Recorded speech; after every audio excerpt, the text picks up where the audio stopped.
Hello, I'm Ciarán Lynch and welcome to OviCast, the Teagasc Sheep podcast. Each episode will bring you latest insights, advice and technical updates for the sheep industry. We're joined in this week's episode by sheep specialist Damian Costello to discuss some key tips around ram management during the mating period. Damian talks us about the use of raddle and the need to observe mating activity and in particular repeats during the mating season. We discuss dealing with injured rams and why it's a good idea to check on rams during that mating period. Damian explains why group mating with 3 or more rams reduces the risk of an infertile ram and the advantages it has of mobbing up ewes after the first cycle. We finish up with Damian advising not to overuse ram lambs or over-rely on older rams with ailments as the mating season progresses. We start off, however, with Damian emphasising the need to ensure that the ram is physically sound and any ailments are addressed prior to turnout and how this could potentially impact ram fertility. Latter rams have been turned out in recent weeks, and certainly a lot more will be turned out in the next week or two. So look, it's important that any issues or treatments or anything that the ram required before turnout should have been addressed at this stage. In particular the likes of lameness, trying to have that under control well in advance of turnout. It's really important. You don't want to be avoiding, I suppose, excessive handling or any issues with the rams from once they've gone out with the ewes. So it's important to have these kind of things sorted well in advance of turnout. And I suppose, Damien, like where we're coming from with this is we're trying to minimise the risk of that ram being infertile or having a knock-on impact on pregnancy rate of our ewes next spring. Yeah, absolutely. Yeah. And again, really important, I suppose, to observe the rams, or to have been observing the rams in the run up to mating.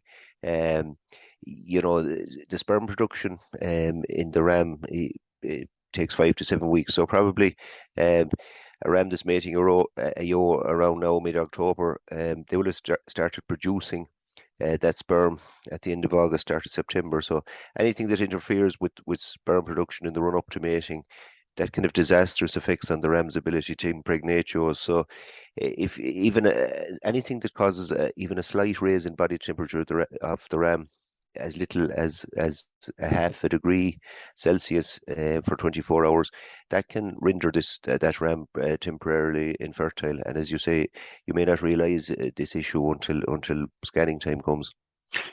Like it's interesting when you touched on there, like with infertile ram, we could have a subfertile ram as well, and it might be due to that infection that they got a month, 6 weeks previous.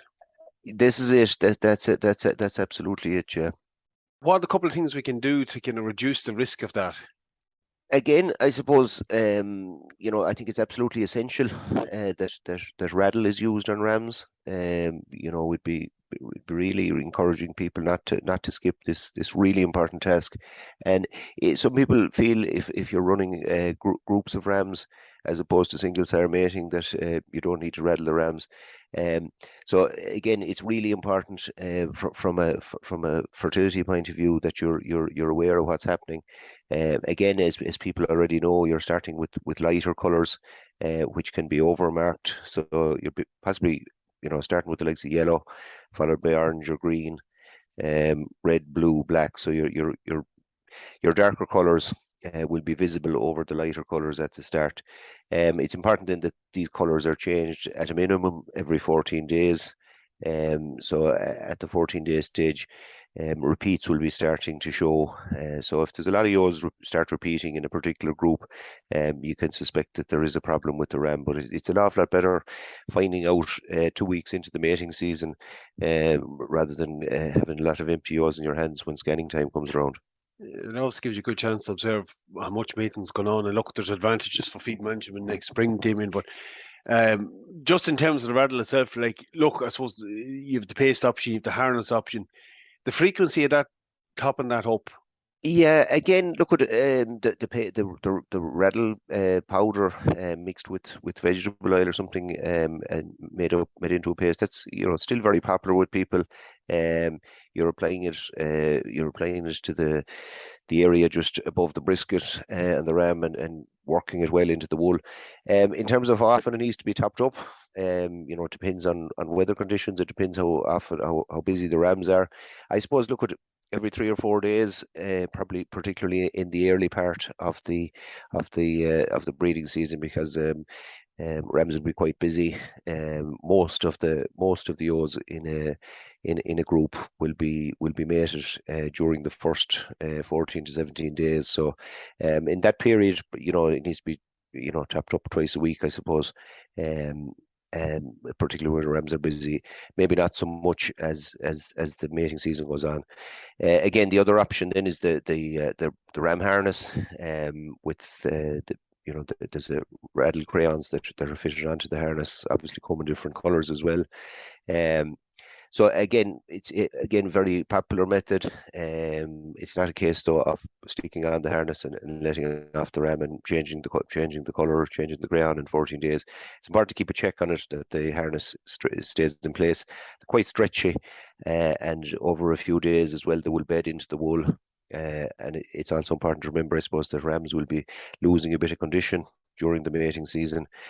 So it's important to keep a check on that, so that it's not slipping. And the last thing you want is that it could potentially impede the ram from mating ewes. So it needs to be checked every couple of days to make sure that it's tight and secure, and that it's in place, I suppose. So keeping an eye on that is important as well.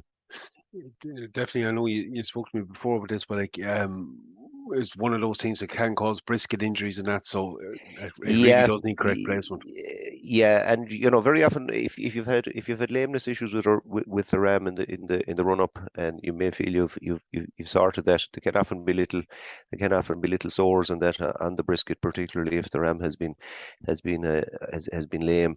And there is the risk of that, I suppose, with the harness as well, and with anything. So I suppose, look, when you are catching the ram to reapply the raddle, or to check the harness or change the color of the harness, really important to check for little bumps and things in the brisket area. Any lameness issues that may have reoccurred, or that. So just to keep a check on the overall health of the ram, that there's nothing that's impeding him, I suppose, from mating ewes. And again, we often say it's not always possible, but if it's possible to have a spare ram available, if you can take in a ram for a couple of days, that's maybe a little bit sore, or a little bit off form, a small bit of rest can help them as well.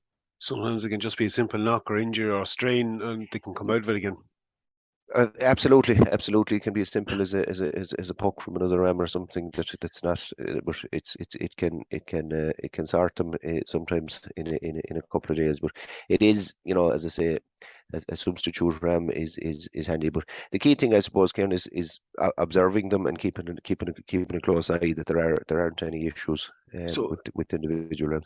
Damien, and certainly you're right, even the RAM activity is a good gauge of that. But I suppose we covered the checking over, and we covered our observation, our raddle, and that's given us the information. In terms of trying to deal with, though, like some flocks will single sire mate, which is inherently risky.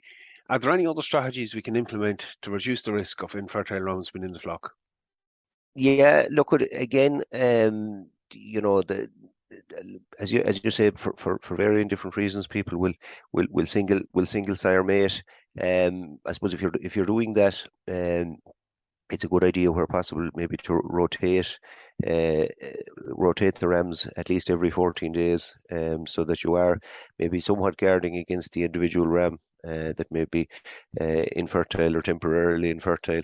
The other thing, in particularly in larger flocks, letting out a number of rams in a group, with a group of ewes, can certainly guard against the infertile or subfertile ram.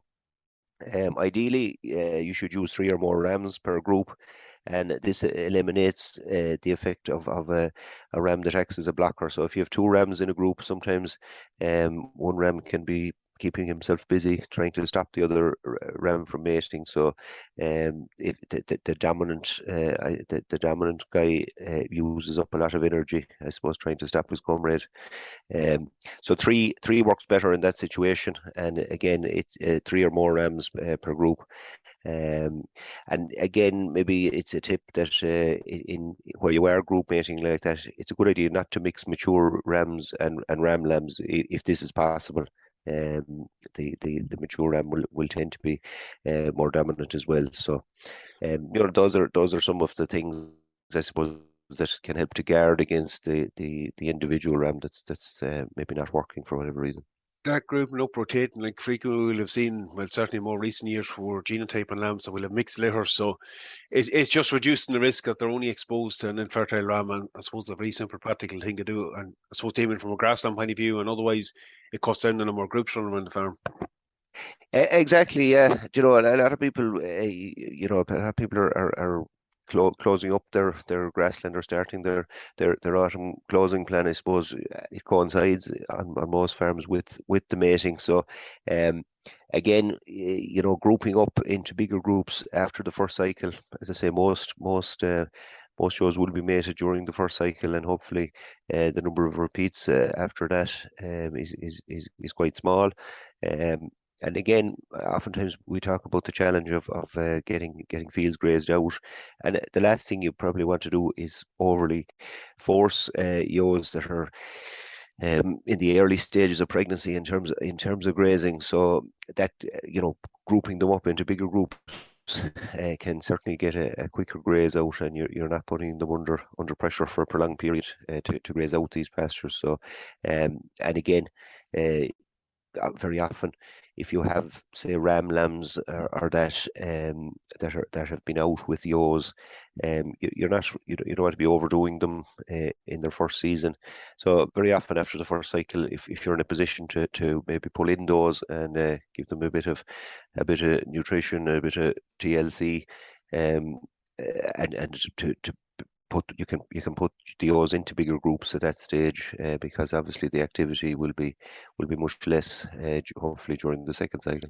Yeah, giving that young ram lamb a bit more of a chance, and possibly even maybe that ram that's getting the very final season, depending on his condition, it's the time to maybe not depend on them towards the tail end of mating. For sure, and again, as we said, if there is a guy that you suspect is slightly lame or has got a knock, or that maybe just isn't on top of his game, that you have that opportunity when you group them up into bigger groups to withdraw that ram at that stage, and give him a bit of care.